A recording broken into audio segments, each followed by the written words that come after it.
1974년도에 나온 노래니까 제가 막 태어날 때 나온 노래인데요. 어니언스라고 하는 이 그룹의 편지라는 노래.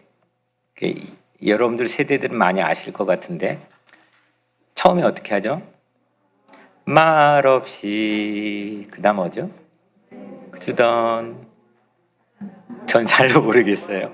여튼 뭐 편지에 대한 내용을 담고 있는 노래고 그 시대뿐만 아니라 지금에도 많이 불려지는 노래인 것 같습니다.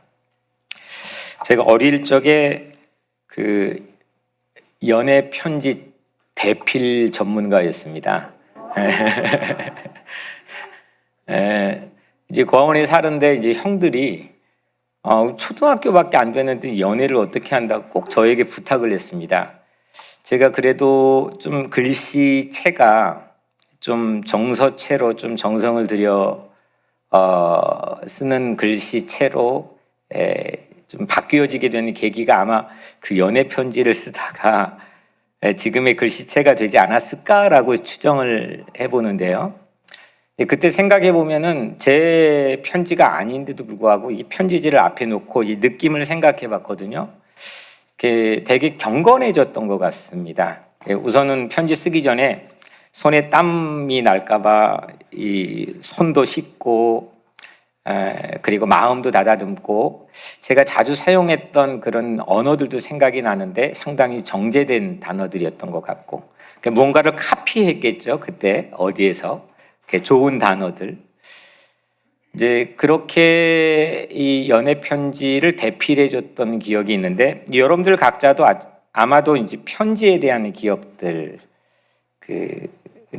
아마 있을 거라고 생각을 합니다. 편지는 말하지 않고 대면하지 않고 말이 없는데 말하는 힘이 있죠. 무언가의 대상을 바꿔놓고 마음을 바꿔놓든지 아니면 관계를 바꿔놓든지 심지어는 사회를 바꿔놓는 그런 사례들도 허다하게 많이 있습니다. 연애 편지가 우편 제도를 처음 정착시켰다, 서구 사회의 우편 제도를 정착시킨 게 연애 편지였다라고 하는 분석이 거의 정설처럼 여겨진 얘기가 있습니다. 영국의 헨리 8세 왕이죠. 그 왕이 두 번째 그 여왕에 앉히는 이 왕비로 맞이하는 그 여인에게 구애를 하려고 편지 작전을 펴니다. 그 편지 작전을 펴면서 이제 처음 그 유럽 사회에 세워진 게 지금 오늘날 우리에게 우체국으로 불려지는 우정국을 처음 영국에 세우게 되고 또 말이라고 하는 이 도구를 사용해서 우편 전달 시스템을 새롭게 갖게 되는 계기가 됐죠. 여튼 편지가 제도도 바뀌게 하고 또 심지어 문화도 또 사회도 물론 사람의 마음들도 바뀌게 하는 그런 뭔가 알지 못할 힘이 그 파워가 편지 안에 있는 것 같습니다. 이 편지는 그래서 이 막힌 거를 뚫어내는 힘이 있습니다. 내가 만나지 못한다든지 심지어는 어디에 가둬놔도 뭐 감옥에 가둬놔도 그런 상황을 뚫고 나가서 그 마음과 생각과 사상을 상대나 세상에 전달하는 그런 힘이 편지 안에 있습니다. 편지가 무기도 아닌데 편지가 가는 길에 새로운 지형들이 만들어지게 되고 새로운 맵이 펼쳐지게 되는 그런 사례들이 세상에 많이 있는 거죠. 특별히 그런 위인들이 이제 그 가장 먼저 생각나는 거는 그 본헤퍼 목사님이죠.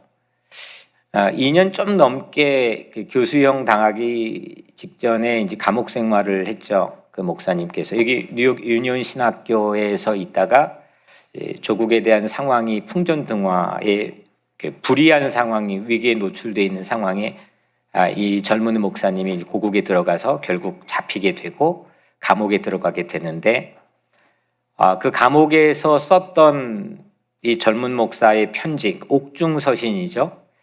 지금 저항과 복종이라고 하는 이제 책을 이렇게 두껍습니다. 부록 빼고 이 편지만 실어놨는데 800페이지입니다. 그 800페이지가 50년대, 60년대, 70년대까지 이 서구 사회의 모든 신학과 신앙에 아주 결정적인 영향을 미쳤죠. 완전 그 토럴리 패러다임을 바꿔 버렸습니다.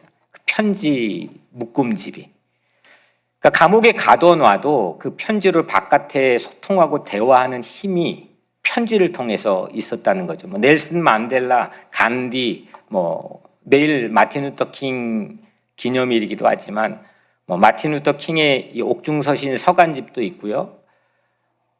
제가 이제 목포에 그 김대중 평화센터에 방문해 이 전시물들을 본 적이 있는데 감옥 생활을 했을 때 이게 사람들에게 전달하는 방법이 제약이 너무 많으니까 볼펜 뚜껑 거꾸로 이 글씨를 깨알같이 써가지고 자기 아내에게도 또 세상에 있는 동지들에게도 전달하는 그런 사례들도 있죠. 특별히 옥중서신 같은 경우는 그게 바깥에 나와서 마치 교과서처럼 사람들에게 공부하는 그 도구가 되기도 하고 이제 그런 사례들이 뭐 동서고금을 막론하고 역사 가운데서 상당히 많이 있었다는 겁니다. 편지가 무언가를 뚫어내고 또 무언가를 변화시키는 힘이 있다는 거죠. 대표적인 사람, 정말 이렇게 편지로 세상을 바꾸어내는데 정말 이보다 더한 사람이 있을까 싶을 정도로 그런 사람이 사도 바울이죠. 오늘 우리가 읽은 본문의 그 주인공이죠. 이 바울은 일생에 물론 더 많은 편지를 썼을 수도 있겠지만 오늘 우리 경전인 성경 안에 들어와 있는 바울의 편지는 13통입니다. 고작 13통을 가지고 2000년 동안 한 일들이 너무 많습니다. 오늘 우리들에게도 마찬가지지만 당시 초기 교회에는 이 뭐 기독교의 교리나 신학 뭐 이런 게 확고하게 있던 때가 아니었기 때문에 그 토대를 만들어 주었던 게 이제 바울의 13통의 편지였죠. 그리고 그 토대 위에서 교회가 세워졌잖아요. 가는 데마다 이 편지가 가는 데마다 교회가 세워지고 교회를 어떤 이 로마 제국의 박해와 억압으로부터도 지켜냈던 힘이 편지 안에 있었다는 겁니다. 그래서 여튼 이 바울의 13통이 남겨놓은 이 편지가 만들어 놓은 이 서구 사회뿐만 아니라 전 세계에 가지고 있는 하나님의 역사들은 우리가 뭐 더 설명하지 않아도 여러분들의 마음속으로 잘 느껴지리라고 생각을 합니다.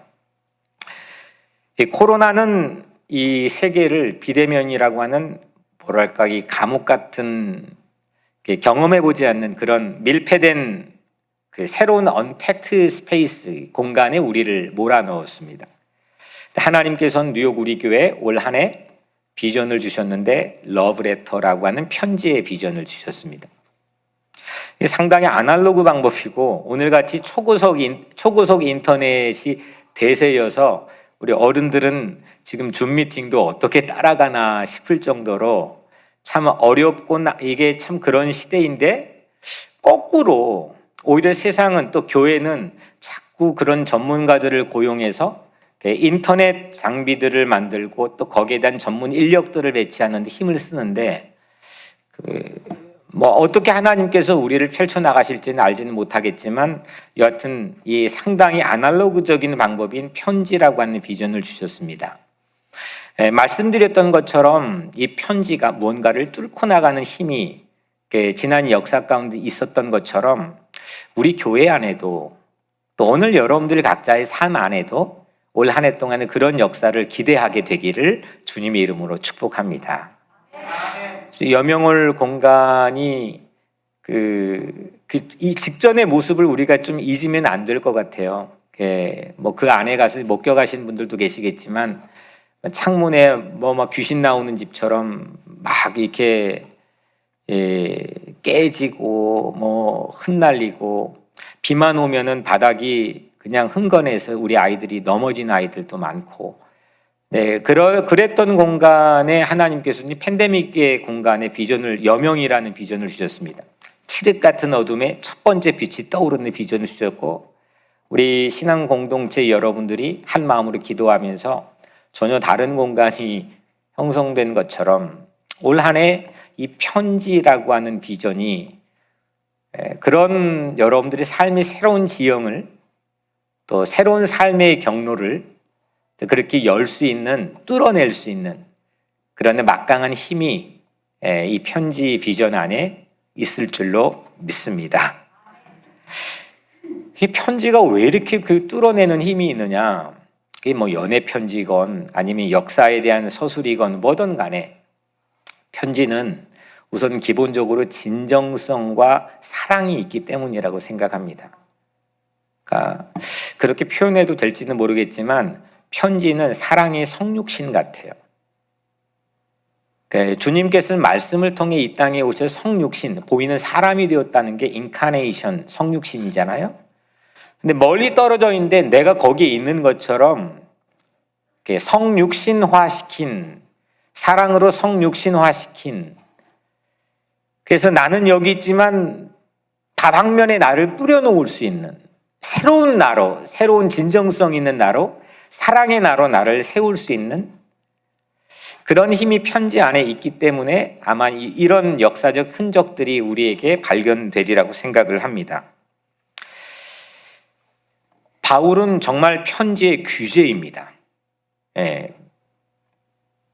로마서 같은 경우는 정말 그 역사를 변혁시키는 허다한 사람들을 용기를 불어넣어주고 담대하게 해주고 좌절의 손을 잡아줬던 편지였죠. 기독교 교리를 가장 탄탄하게 처음 세워줬던 편지가 로마서입니다. 그가 13통 남겨놓은 편지는 뭐 정말 아까 말씀드렸던 것처럼 학교 교실이 되기도 하고, 또 정말 이 예수라고 하는 그 복음을 세상에 전달하는 새로운 실크로드 역할을 편지가 하기도 했고, 또 무수한 하나님의 사람들을 길러내는 그런 학교 같은 역할을 하기도 했죠. 교회를 세우는 마치 건축가 같은 역할도 편지가 있습니다. 이 바울이 남겨놓은 13통의 편지의 위력은 정말 대단한 것 같습니다. 그래서 올해 우리에게 주신 비전은 러브레터, 사랑의 편지입니다. 특별히 오늘 우리가 읽은 이 말씀은 편지의 종류가 여러 가지가 있는데 그 중에 추천 편지입니다. 레퍼런스입니다. 당시 초기의 교회들은 심각한 로마 제국의 박해에 휩싸여 있었습니다. 그래서 드러내놓고 예배를 당연히 드릴 수도 없고, 오늘날 이 비대면도 상당히 우리에게는 젠틀한 그런 형태이고, 당시는 그냥 드러내놓고 예배를 드리면, 또 신앙을 고백하면 전부 다 죽임을 당하게 되는 그런 심각하게 박해받는 그런 때였습니다.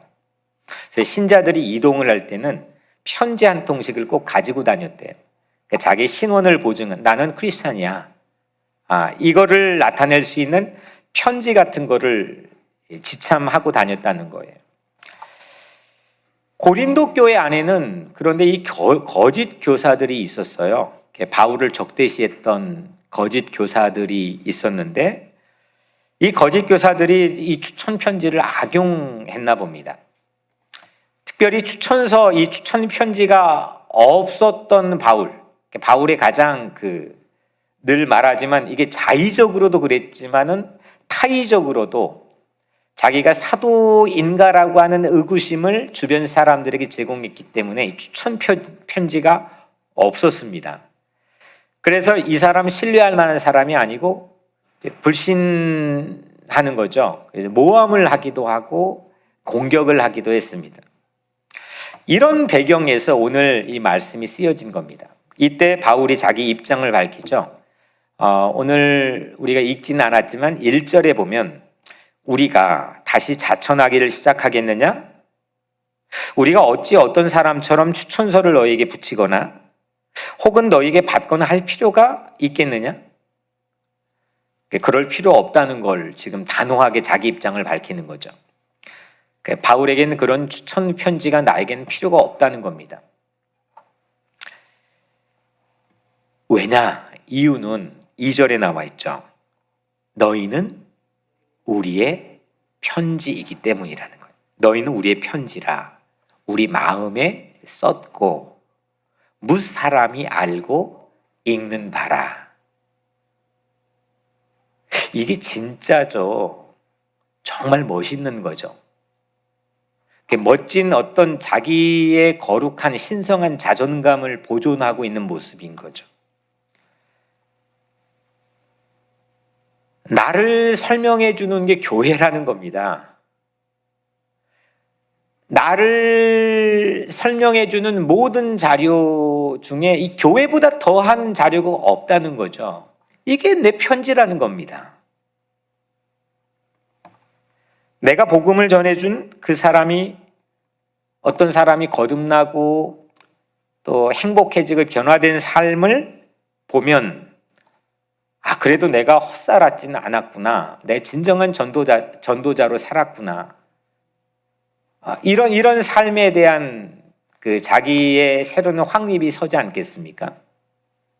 내 자녀를 키웠는데 그 자녀가 내 편지다.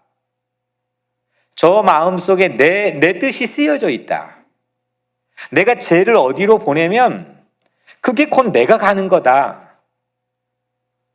정말 가치 있고 보람 있는 삶이 되지 않겠습니까? 우리가 살아가는 삶의 영역 곳곳에 적용할 수 있는 것을 바울이 오늘 얘기한 겁니다. 너 추천서 없지? 너 편지 없지? 네 신원이 불분명해. 넌 누구야? 라고 공격을 당하는 그 시점에서 아니다. 교회가 내 편지다. 고린도 교회 성도들이 내 편지다. 이렇게 대답한 겁니다. 그 사람 보면 거기에 내가 가 있는 거나 마찬가지라는 거죠. 그 교회가 있는 곳에 곧 내가 있다는 겁니다. 저는 우리 교회, 저와 여러분들도 이런 행복을 우리가 함께 누렸으면 좋겠습니다. 먼저는 교회가 여러분들의 편지였으면 좋겠습니다.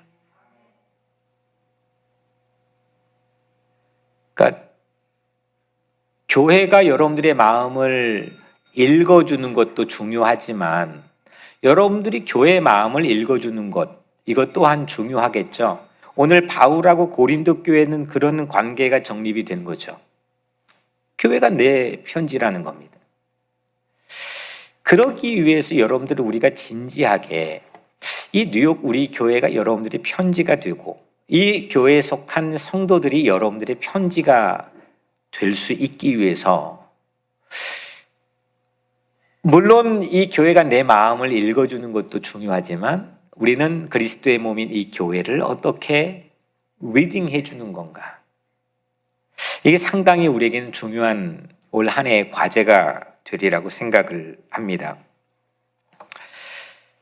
이 편지가 바울 자신의 마음에도 쓰여 있고 누구나 보고 읽을 수 있는 공개되는 편지라는 겁니다. 그래서 이 편지가 나의 레퍼런스 레터가 된다는 거죠. 추천 편지가 된다는 겁니다. 우리 교회가 올 한 해 동안 이 편지 한 통이 되는 그런 교회가 되었으면 좋겠습니다.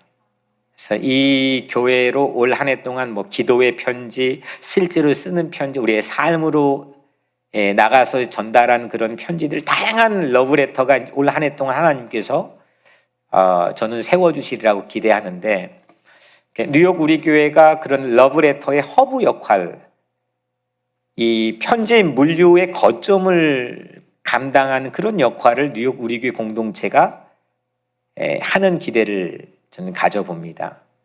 그래서 이 교회를 통해서 새로운 지형들이 만들어지는 거죠. 이 더 레러라고 하는 책의 제목인 것 같은 정확하진 않지만 작가 사이먼 가필드라고 하는 유명한 작가인데요. 이 고대부터 쭉 이 편지에 관한 최고의 전문가 중에 한 사람입니다. 근데 이 사람이 편지를 뭐라고 표현했냐면 지도 위에 인문학이다. 인문학이 편지라는 건데, 인문학이 이게 단임의 지도에 새로운 이 길을 만들었다. 뭐 터널도 만들고 하이웨이도 만들고 골목길도 만들고, 이게 이 편지가 그렇게 했다라고 하는 그런 뜻을 가지고 지도 위에 인문학이라고 하는 그런 표현을 했습니다. 뭐 이것처럼 러브레터라고 하는 이 비전이 뉴욕 우리 교회가 올 한 해 동안 신령한 우체국이 되는 그런 허브 역할을 할 수 있는 그런 비전을 우리가 함께 공유하고 또 실행해 나가는 그런 교회가 되기를 주님의 이름으로 간절히 축복합니다. 그래서 올 한 해 끝나지면 여명홀이라는 새로운 공간이 만들어진 것처럼 우리가 지금은 전혀 가늠이 되지 않는 그런 길, 그런 관계, 그런 새로운 사건들, 그런 새로운 건축들, 이런 것들이 우리의 편지 한 통을 통해서 나의 편지, 또 우리 교회 편지, 우리 우체국이라고 하는 걸 통해서 전달된 그런 편지를 통해서 새롭게 일어나는 그런 역사가 우리 안에 있었으면 좋겠습니다. 바울은 13통의 편지를 남겼지만 뭐 이를테면 올 한 해 1월부터 편지 한 통씩을 남기는 겁니다. 12통의 편지를 우리 각자가 남기는 거죠. 이를테면. 그래서 이 12통의 편지가 자녀에게 전달될 수도 있고, 자녀에게 우리가 편지를 쓸 겨를이 어디 있습니까? 또 아니면은 뭐 내 이웃에게 전달될 수도 있고, 또 선교지에 전달될 수도 있고, 우리 우체국이라는 새로운 스피리추얼 이 우체국을 통해서 이 러브레터가 전달될 때 새로운 역사를 우리 기대해 보기를 주의 이름으로 간절히 축원합니다. 두 번째는 이 편지를 그러면 누가 썼느냐입니다. 바울이 지금 너희가 그 교회가 내 편지다 했잖아요. 그러면 그 교회가 편지인데 그 편지를 누가 썼느냐를 지금 바울이 밝히고 있습니다. 3절이죠. 너희는 우리로 말미암아 나타난 그리스도의 편지니 했습니다. 누가 쓴 거예요? 그리스도의 편지니. 그리스도가 쓰신 거죠. 예수 그리스도가 어떤 마음을 가지고 있는지, 어떤 뜻을 가지고 있는지, 어떤 분인지 그를 그대로 보여주는 사람들이 고린도 교회였다는 겁니다. 그리스도가 썼다는 거예요. 너희들이 내 편지인데 그 다 그리스도가 써주신 거야. 그래서 그리스도를 직접 보지 못한 사람들도 너희 교회를 이 편지를 읽게 되면, 너희를 보게 되면 그리스도 예수를 알게 돼. 실제로 그럼 이 고린도 교회가 온전했느냐? 바울이 13통의 편지를 남기면서 각 교회에 편지를 썼는데 사실 가장 많은 이슈가 뭐 이렇게 이슈가 많나? 고린도 전후서를 읽게 되면 정말 오만잡다한 그런 문제들이 다 우리가 지금 겪고 있는 문제들도 다 안에 들어가 있습니다. 이런 것까지 할 정도로 상당히 불완전한 교회입니다. 불완전한 사람들이 모여 있습니다. 그런데 그럼에도 불구하고 너희들이 내 편지인데 그리스도의 편지야. 너희들이 우습게 생각하지 마 스스로를. 너희들을 이 교회 바깥에 있는 사람들이 읽고 너희들을 통해서 예수가 누구인지를 아는 거야. 이거를 지금 바울이 말하고 있는 거죠. 마찬가지로 우리도 그랬으면 좋겠어요. 우리가 그리스도의 편지가 되는 거죠. 우리가 완전해서가 아니라, 우리가 완벽해서가 아니라 그리스도가 우리에게 하나님의 은혜로 편지를 내게 써주시는 거고 내가 편지가 되게 해주시는 거죠. 아니, 여러분들이 만약이 아니죠. 여러분들이 정말 그리스도의 편지라는 그런 믿음과 자기 인식이 있다고 한다면 그 얼마나 새로운 세상입니까? 여러분들 각자 자신의 얼마나 귀한 글귀가, 얼마나 귀한 하트가 담겨 있는 겁니까? 세상에 나가서 내가 읽혀질 때 그냥 내가 가지고 있는 감정으로 읽혀지지 않고 기껏해야 내가 경험해 놓은 알량한 경험으로 세상에 읽혀지지 않고 내가 가지고 있는 지식으로 세상 사람 나를 읽지 않고 내가 마치 그리스도의 편지처럼 세상에 나가서 읽혀질 수 있다고 한다면 그럼 우리 각자 자신에 대한 의미가 얼마나 새로워지는 겁니까? 많은 이 한국인들이 저 이스라엘 성지에 순례를 하죠. 우리도 뭐 다녀오신 분들도 계시지만 사람들이 단체로 가니까 거기 가면 버스를 빌립니다. 버스에 기사를 고용하죠. 근데 이 유대인들 기사를 고용하는 거는 아주 무지 어렵기 때문에 거의 대부분이 그 기사가 아랍 사람들입니다. 우리가 그때 갔을 때도 아랍 사람이었습니다. 그러니까 그 무슬림인 거죠. 그러니까 그 안에 사실 인식하지는 못하지만 유대교가 있는 땅에 기독교인 단체가 무슬림 운전자가 운전해주는 버스를 타고 여행을 하는 아이러니한 상황인 거죠. 그런데 그 무슬림 그 운전기사 눈에는요, 그 버스 안에 10명이 타 있던, 20명이 타 있던, 30명이 타 있던 전부 다 한 사람이라는 겁니다. 무슬림 운전기사의 눈에는 전부 다 예수 믿는 사람이라는 겁니다.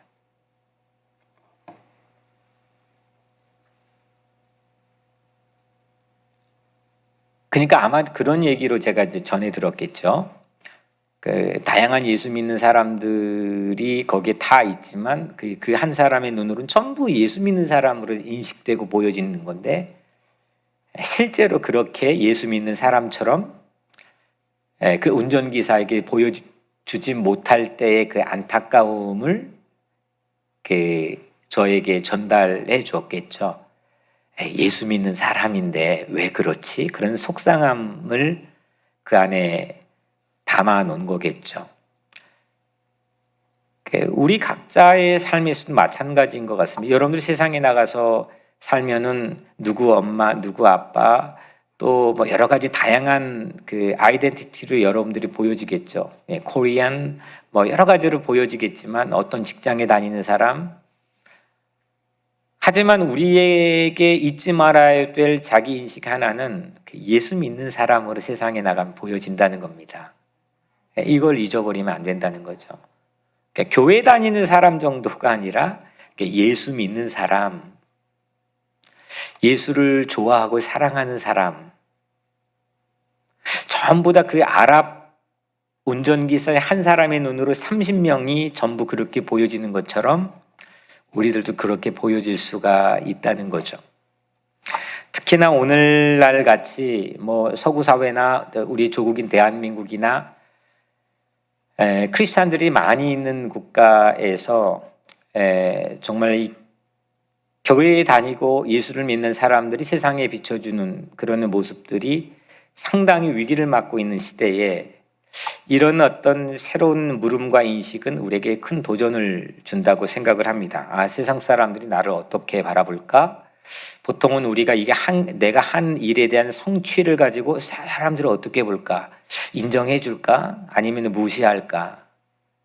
거의 대부분이 이런 관심과 초점을 가지고 살아가지만 우리는 그러지 말아야 된다는 거죠. 우리를 예수 믿는 사람으로 바라볼 수 있겠구나. 예수를 좋아하는 사람으로, 예수를 믿고 따르는 사람으로 우리를 바라볼 수도 있겠구나. 그걸 염두하고 살아가는 게 우리에게는 매우 중요한 가치라는 거죠. 우리가 하는 모든 행동을 보면서 예수님을 볼 수 있는 거죠.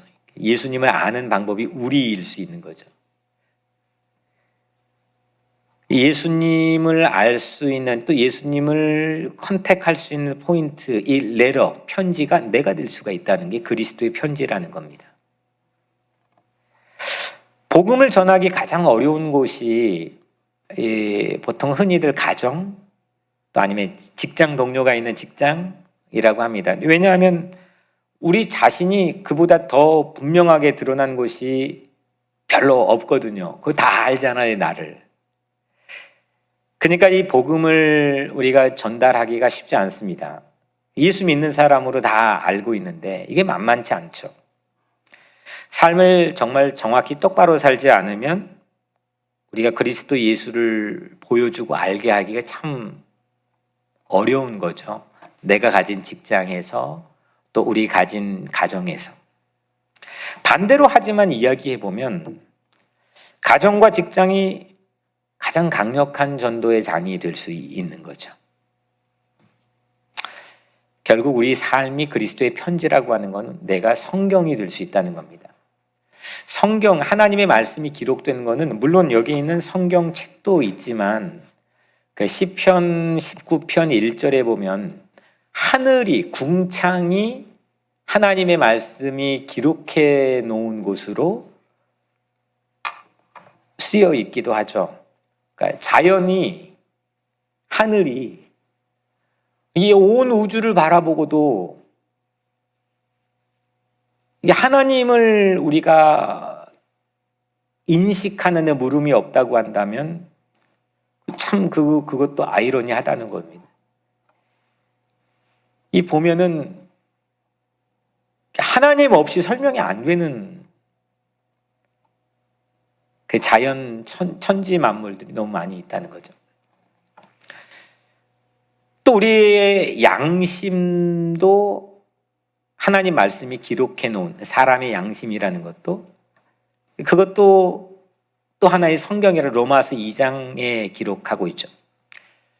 또 우리 가장 잘 아는 예수님, 말씀으로 성육신하신 말씀이신 예수님, 예수님도 하나의 하나님의 뜻과 계시가 있는 말씀이신 거죠. 또 오늘 이 말씀에서는 우리가 편지라는 겁니다. 우리가 성경이 될 수 있다는 거죠. 하나님 말씀이 여기에 기록될 수 있다는 겁니다. 무사람들이 세상에 나가서 하나님의 말씀을 읽을 수 있는 게 우리가 될 수 있다는 거죠. 성경에는 4복음서가 있죠. 마태복음, 마가복음, 누가복음, 요한복음. 근데 어떤 목사님이 이제 그런 얘기를 하는데 상당히 일리가 있는 얘기를. 5복음서가 있는데 그게 크리스찬들의 삶이라는 겁니다. 우리는 4복음서를 보고 예수를 믿었지만 예수를 모르는 사람이나 불신하는 사람이나 의구심을 갖는 사람들은 세상에 나가 있는 우리의 삶을 보고 예수를 알고 믿을 수 있기 때문이라는 거겠죠. 결국 우리의 삶이 5번째 복음서가 될 수 있다는 겁니다. 성경이 된 사람들, 제가 언젠가 말씀드렸지만 유다가 로마 제국의 AD 70년경에 멸망하고 사람들이 도망갔는데 그 도망간 최후의 지역들이 마사다나 남쪽의 광야로 도망갔는데 거기에서 쿰란이라는 새로운 공동체가 형성되었다 그랬죠. 근데 그 쿰란 공동체는 끊임없이 성경을 쓰고 이것도 이게 빼앗겨 버리면 이 세상에 성경이 없는 거 아닙니까? 그래서 이거를 오전 시간마다 목욕하고 서로 돌아가면서 외우고, 너는 창세기 외우고 넌 출애굽기 외우고, 그 자체가 성경이 된 사람들이 쿰란 공동체 사람들이죠. 이게 비단 성경을 지식적으로 우리가 암송하고 그거를 아는 걸로 세상에 나가서 읽혀지는 게 아니고 정말 세상에 나가서 예수를 보여주고 예수를 알게 하고 예수를 읽게 하는 그런 14번째 편지가 되고 5번째 복음서가 되는 그런 우리 성도들이 되기를 주의 이름으로 간절히 축복합니다. 그러니까 이 2번째는 여러분들이 세상의 러브레터로 전달되어야 한다는 비전이죠. 그러니까 아무에게도 읽혀지지 않는 그런 존재가 아니라 누군가에게는 호기심을 주어서 읽혀지는 존재, 누군가에게는 관심을 갖게 해서 두 눈이 동그랗게 뜨게 하는 그런 존재, 면밀하게 들여다볼 수밖에 없게 만드는 그런 존재. 우리는 불완전하지만, 말씀드렸다시피 우리는 연약하지만, 완벽하지 않지만 그리스도가 써주셨기 때문에, 그리스도의 편지이기 때문에 그 믿음을 가지고 세상에 나가서 그렇게 전달되고 읽혀지는 그 러브레터로 우리가 살아야 된다는 비전이죠. 마지막 세 번째로 우리가 알다시피 정말 부족하기 짝이 없는 존재들인데 어떻게 목사님 밖에 나가서 우리가 읽혀집니까? 그거 정말 부담되는 겁니다. 뭘 해야 되는 겁니까? 맞는 얘기죠. 우리 여러분들 다 자녀 키우신 분들은 알겠지만 자녀 앞에서 가장 이렇게 참 회한이 많은 존재가 또 부모 아닙니까? 왜 그렇게 했을까? 좀 잘할 걸. 자기를 성찰하고 있는데 부모라고 한다면 내가 해주고 또 노력하고 열심히 했던 것도 있겠지만 늘 내가 왜 그랬을까? 나는 왜 지나고 나면 깨닫지? 좀 목회를 하면서 저도 마찬가지죠. 이렇게 우리는 연약하고 부족한데 밖에 나가서 어떻게 읽혀지는 겁니까? 뭘 해야 되는 겁니까? 근데 오늘 말씀에서는 여러분들의 노력으로 하는 게 아니라는 거예요. 그리스도의 편지는.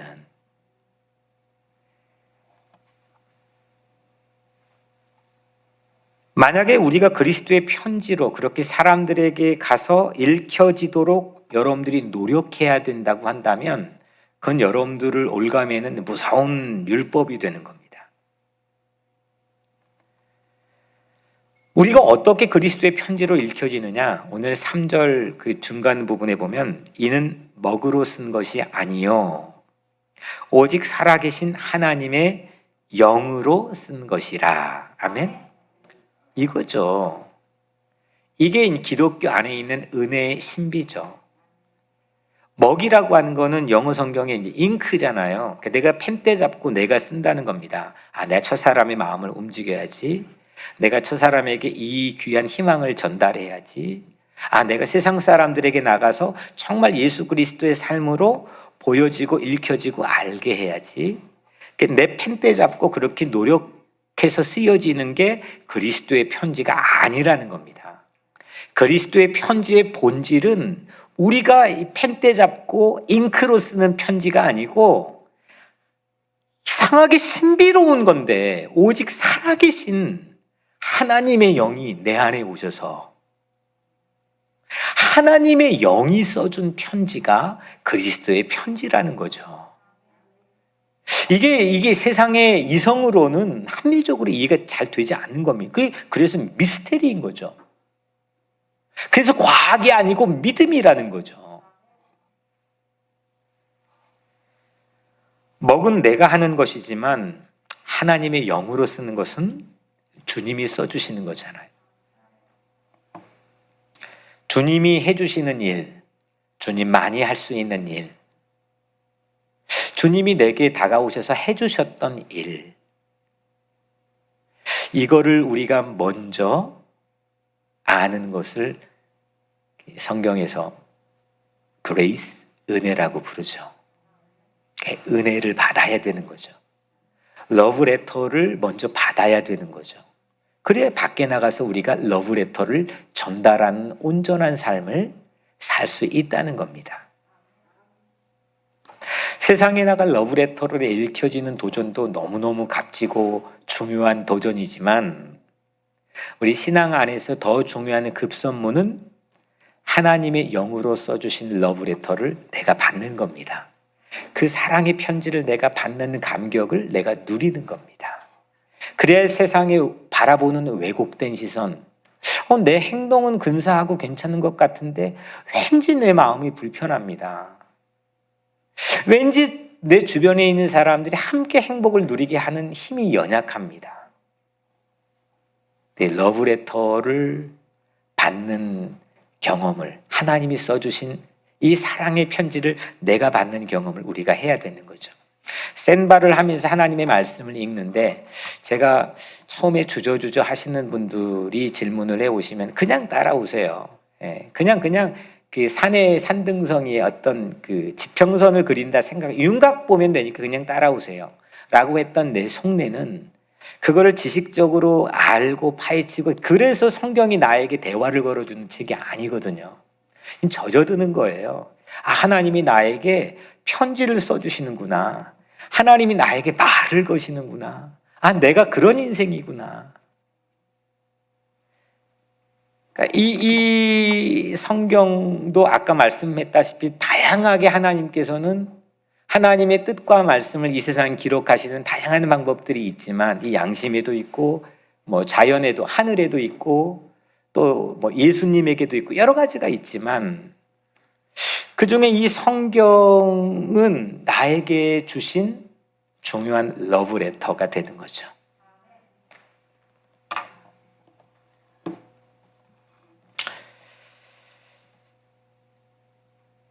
(3절에) 보면 또 돌판에 쓴 것이 아니요 오직 육의 마음판에 쓴 것이라. 돌판에 쓴 거는 뭐죠? 언뜻 생각하기에 우선 십계명이 생각나지 않습니까? 모세에게 하나님께서 하나님이 손으로 써주셨다고 하잖아요. 그러니까 그것도 물론 신비한 거죠. 그의 이 돌판에 써주신 법을 통해서 메시아가 예고되고 준비된 구약의 시대가 마련된 거죠. 광야의 어중이 떠중이들이었는데, 새로운 민족과 국가의 기틀을 마련했던 중요한 헌법이죠. 그게 없으면 정말 날이었겠죠. 그나마 날라리였는데. 근데 오늘 이 또 돌판에 쓴 게 아니라는 거예요. 이 그리스도의 편지는 이 돌판에 써준 법으로 살면요, 사람이 다 피곤해요. 그 법을 준수하고 또 법을 적용할 그런 완벽한 기준이 세상에 있느냐? 그렇지 않거든요. 다 내로남불이잖아요. 나에게는 아주 온전하게 자비롭게 적용하지만 상대들에게는 얼마나 날카롭게 적용하는 게 모든 인간들이 가지고 있는 연약함입니까? 다 그래요. 특정한 사람만 그런 게 아니라. 그래서 애시당초 이 법 앞에서는 우리가 피곤해질 수밖에 없는 거예요. 이게 정말 행복을 가질 수가 없는 거죠. 하지만 그 법조차도 없으면 우리를 비춰보는 거울이 없기 때문에 내 얼굴에 뭐가 묻었나 이거를 인식하지 못하기 때문에 비누로 빨리 달려가야 되겠다고 하는 그런 모티베이션을 못 주죠. 그래서 이 법은, 율법은, 돌판에 쓴 법은 나에게 그런 인식을 주죠. 이게 이대로 있으면 안 돼. 나 몰랐네. 내 얼굴이 이 모양이었다고? 내 영혼이 이 모양이었다고? 빨리 비누로 가야지. 그리스도의 보혈, 그리스도의 용서, 그리스도의 십자가 앞으로 우리를 인도하게 하는 중요한 몽학선생 역할을 율법은 하죠. 하지만 그걸로만 살면 피곤해요. 세상의 법은요, 심지어 이 성경에 있는 법, 이 법은 우리의 죄다. 이건 이 명백한 죄를 판명하기 위해서는 증거가 확보되고 목격자, 증인이 있어야 되잖아요. 근데 죄다, 이게 우리의 겉으로 드러난 결과를 가지고 판단하거든. 내 속마음까지 가지고 너 모티베이션이 이거였지라고 그걸로 죄를 긁어맬 수는 없는 거예요. 이게 세상이 가지고 있는 법의 질서예요. 법의 한계예요. 그걸 가지고 우롱해서 뒤에서 로비가 있고 뇌물이 왔다 갔다 하고 연약한 자들은 늘 피해와 차별을 받는 거죠. 이게 세상의 법이에요. 근데 성경에 기록되기를 하나님께서는 우리의 마음속 깊이 있는 걸 가지고 판단하시잖아요. 동기부여를 가지고 법적인 판단을 하잖아요. 또한 그게 구제불능인 법적인 판단을 하는 정말 죽을 수밖에 없는 나의 자신인데도 불구하고 우리를 용서해 주시는 것도 모든 심중에 있는 것 다 파악해 가지고 우리를 용서해 주신잖아요. 그게 사랑이죠. 사랑의 편지인 거죠. 그걸 받아야 되는 거죠. 인류는, 사람은 그걸 받지 않고서, 그 용서라고 하는 것을 받지 않고 늘 허덕허덕거리게 돼 있어요. 사람은 누구나 실존 자체의 소외를 갖고 있기 때문에 늘 자신 없고 늘 구리고 늘 무언가가 허기져 있는 인생을 살기 때문에 그 용서받는 그 내 죄의 문제를 해결할 수 있는, 내 하나님께서 내 돌판에 새겨진 법대로 살지 않고 내 마음판에 새겨주신 그 은혜로 사는, 그게 기독교 신앙의 정수죠. 그걸로 우리를 하나님께서 올 한 해 동안 인도하시는 것 같아요. 여러분들 한 사람 한 사람이 먼저는 하나님이 써주신, 하나님으로부터 오는 그 러브레터를 받아야 된다는 거죠. 혹시 받았는데 이렇게 구석에다 밀어놓고 내가 러브레터를 받았는지조차도 인식하지 못하고 그 감동이 다 사라져버린 채로 혹시 살아간다면 그거 다시 꺼내서 그거 손에 쥐고 어떤 세상의 역경의 어려움 속에서도 당당히 치고 나갈 수 있는, 밀어 적힐 수 있는 그런 사람으로 살자는 거죠. 그래서 피곤하지 않고, 이 법으로 사는 피곤한 삶이 아니고 은혜로 사는 새로운 삶의 질서를 마음판에 써주신, 하나님이 써주신 새로운 은혜의 질서를 사도 바울은 13통의 이 편지의 가장 핵심적인 내용으로 우리에게 제시하고 있는 겁니다. 왜냐하면 당시 유대인들과 이방인들, 그러니까 이민자들과 자국인들을 차별하는 가장 중요한 기준이 바로 이 자기들의 법이었거든요. 그거 필요 없다는 겁니다. 물론 그거에 대한 역할은 있었지만, 그거에 대한 기능은 무시하지 않지만, 그것도 위에 있는 게 하나님의 자녀들이고 하나님이 소중하게 여기시는 사람들이라는 것을 사도 바울은 혁명적인 선언으로 13통의 편지에 담아놓은 거죠. 그거 받자는 겁니다.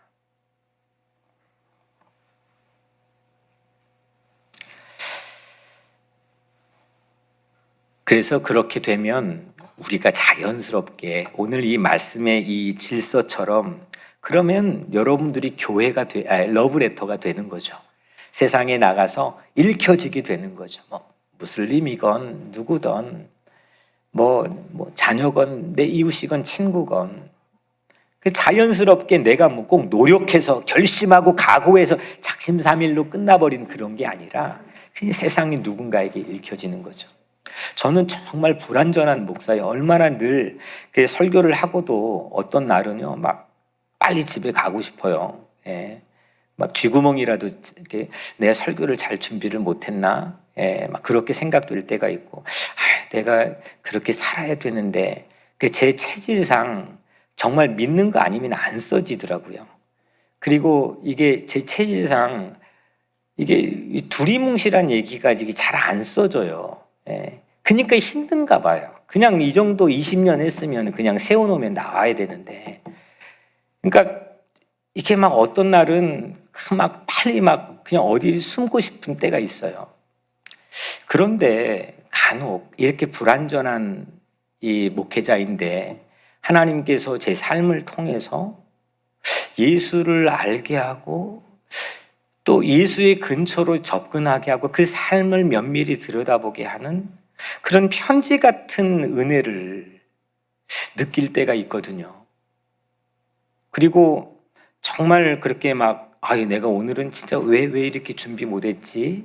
내가 왜 이렇게 진지하지 못했지? 그렇게 생각될 때 정말 희한하게도 어떤 사람 통해 가지고 그게 문자건 뭐든 이렇게 목사님 오늘 정말 은혜 받았다는 거예요. 제 속으로는 에? 이렇게 되는 거예요. 근데 표현은 못하지만 오늘 같은 이 설교 가지고도요, 속으로는 그러지만 하나님께서 저에게 편지 써주는 거죠. 괜찮아, 내가 써준 거야, 이렇게 꼭 말씀하시는 것 같아요. 고마워요. 그런 사람들이 서로 간에 편지가 되어주는 공동체가 우리 교회가 되었으면 좋겠다는 거죠. 위축되고 막 불안전해 보이고 안 되는 것 같은데 꼭 하나님이 나에게 편지를 써주는 것처럼 누군가가 나에게 다가오는 거예요. 나도 누군가에게 그런 존재가 될 수 있다는 거 아닙니까? 글쎄, 내 본인에게는 물어보지는 못하겠지만, 우리 차주범 성도님 교회하고 아주 거리가 9마일리 멀었던 분이에요. 난 지금도 희한하다니까요.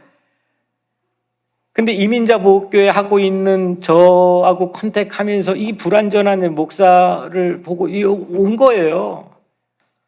저는 때로는 기적 같다니까요. 제 삶의 존재의 의미를 밝혀주는 정말 말할 수 없는 은혜 같은 거라니까요. 꼭 차주범 성도님 뿐이겠습니까?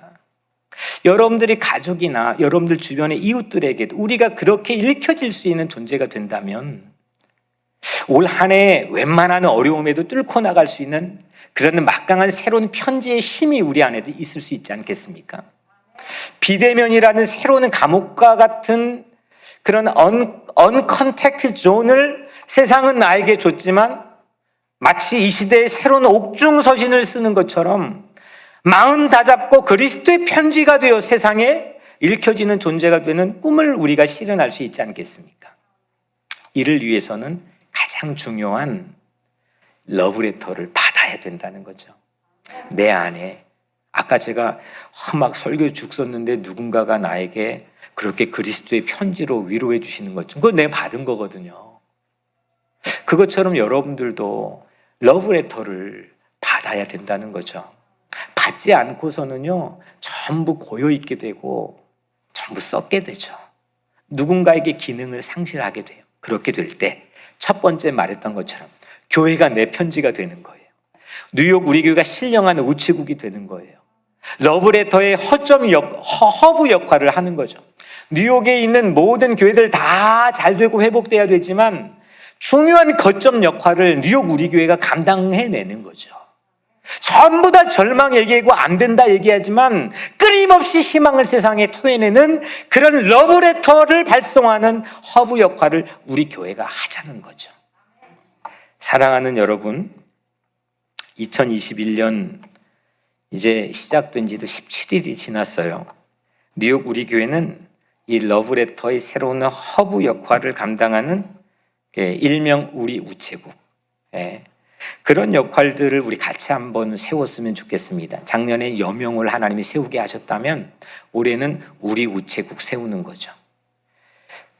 지도 위에 인문학이라고 이 가필드는 말했지만 편지가 다니면서 새로운 길을 만들었다.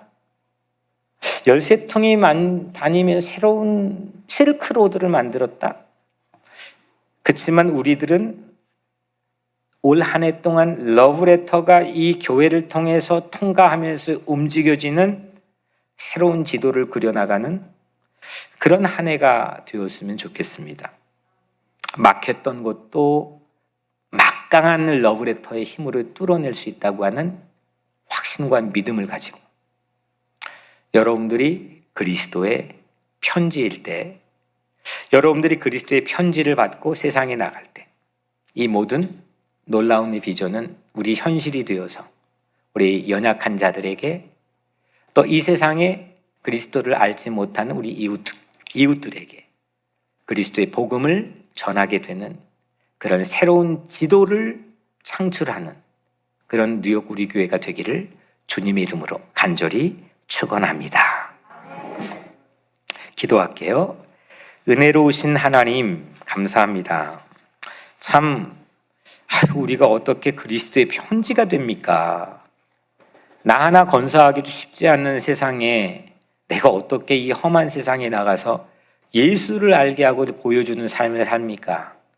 이 어마어마한 미션을 주신 우리 주님, 하지만 주님께서 살아계신 하나님의 영으로 우리에게 그리스도의 편지가 되는 은혜를 주셨음을 오늘 말씀을 통해 알게 되었습니다. 우리 모두가 이 하나님이 써주신 러브레터를 받게 도와주시고 그 은혜를 가지고 세상에 나가 행복하고 희망을 전하는 그런 러브레터가 되는 삶이 될 수 있도록 주님께서 우리를 축복하여 주시옵소서. 예수 그리스도 이름으로 간절히 기도드리옵나이다. 아멘.